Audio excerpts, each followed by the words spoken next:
اعوذ باللہ من الشیطان الرجیم، بسم اللہ الرحمن الرحیم۔ سورہ نحل آیت نمبر 70 کے بعد یہ 10th رکوع ہے۔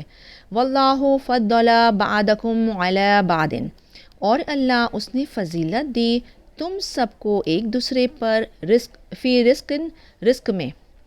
فَمَا الَّذِينَ فُضِّلُوا بِرَادِّ رِزْقِهِمْ عَلَى مَا مَلَكَتْ أَيْمَانُهُمْ، پھر نہیں وہ لوگ جو فضیلت دیے گئے رد کرنے والے یعنی لوٹا دینے والے ان کے رزق کو اس پر جو مالک ہوئے ان کے دائیں ہاتھ، یعنی کہ ان کے کنیزوں کو اور ان کے غلاموں کو تو وہ اپنا رزق نہیں دے دیں گے، یعنی ان کی کمائی۔ فَهُمْ فِيهِ سَوَاءٌ، اور وہ سب اس میں برابر ہو جائیں، یعنی کہ وہ دے کے کیا ان کو برابر کر دیں گے؟ نہیں۔ أَفَبِنِعْمَةِ اللَّهِ يَجْحَدُونَ، کیا پھر اللہ کے نعمتوں کا وہ سب انکار کرتے ہیں؟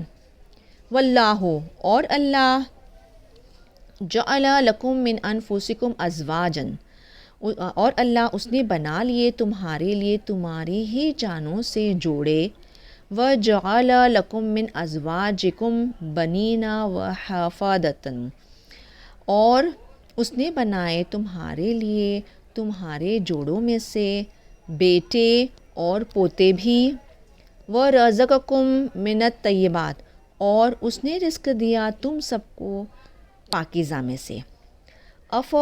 أَفَبِالْبَاطِلِ يُؤْمِنُونَ وَبِنِعْمَةِ اللَّهِ هُمْ يَكْفُرُونَ، کیا پھر باطل یعنی ناحق پر وہ سب ایمان لاتے ہیں اور اللہ کے نعمتوں کے ساتھ وہ سب انکار کرتے ہیں، یعنی کہ ناشکری کرتے ہیں۔ وَيَعْبُدُونَ مِن دُونِ اللَّهِ، اور وہ سب عین بدال عبادت کرتے ہیں من دون اللہ اللہ کے سوا سے، ما لا یملک لہم رزقا، جو نہیں وہ اختیار رکھتے ان کے لیے رزق کا، من السماوات والارض، آسمانوں میں سے اور زمین میں سے، شیئن کچھ بھی، ولا یستطیعون، اور نہیں وہ سب استطاعت رکھتے۔ فلا تضربوا للہ الامثال، پھر نہیں تم سب بیان کرو اللہ کے لیے مثالیں۔ ان اللہ، بے شک اللہ، یعلم وانتم لا تعلمون، وہ جانتا ہے اور تم سب جانتے۔ ضرب اللہ مثلا، بیان کیا اللہ نے مثال، عبدن، ایک بندے کی، مملوکن یعنی کہ ملک میں آیا ہوا یعنی کہ غلام، لا یقدر علی شیء، نہیں وہ قدرت رکھتا کسی شے پہ، نہیں مطلب اس کا کوئی اختیار نہیں کسی شے پر کیونکہ وہ غلام ہے۔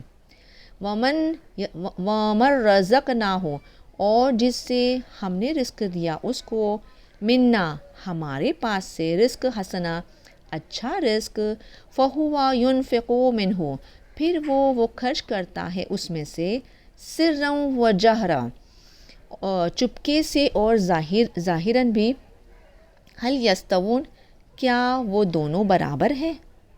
یعنی کہ جو غلام ہے جس کے پاس کچھ نہیں ہے، اختیار نہیں رکھتا، اور جس کے پاس رزق ہے، کیا دونوں برابر ہو سکتے ہیں؟ الحمدللہ، تمام تعریف اللہ ہی کے لیے، بل اکثرهم لا یعلمون، بلکہ اکثر ان میں سے نہیں وہ سب علم رکھتے۔ وَضَرَبَ اللَّهُ مَثَلَ الرَّجُلَيْنِ، اور بیان کیا اللہ نے مثال دو مردوں کی، أَحَدُهُمَا أَبْكَمُ لَا يَقْدِرُ عَلَى شَيْءٍ، بیان کیا اللہ نے مثال دو مردوں کی، ان دونوں میں سے ایک گونگا ہے، نہیں وہ قدرت رکھتا اس پر کہ کسی شے پر، وَهُوَ عَلَى كَلٌّ عَلَى مَوْلَاهُ، اور وہ بوجھ ہے اس کے مولا یعنی اس کے آقا پر، اَيْنَمَا يُوَجِّهْهُ، جہاں کہیں جو وہ بھیجے اس کو، لا یأتی بخیر، نہیں وہ لاتا کوئی بھلائی میں سے۔ هل یستوی ہوا، کیا برابر ہے وہ، ومن یأمر بالعدل، اور جو امر کرے یعنی کہ حکم کرے انصاف کا، کیا وہ دونوں برابر ہو سکتے ہیں؟ وَهُوَ عَلَى صِرَاطٍ مستقیم، اور وہ سیدھے راستے پر۔ صدق اللہ العظیم و صدق رسول نبی کریم صلی اللہ تعالیٰ علیہ وسلم۔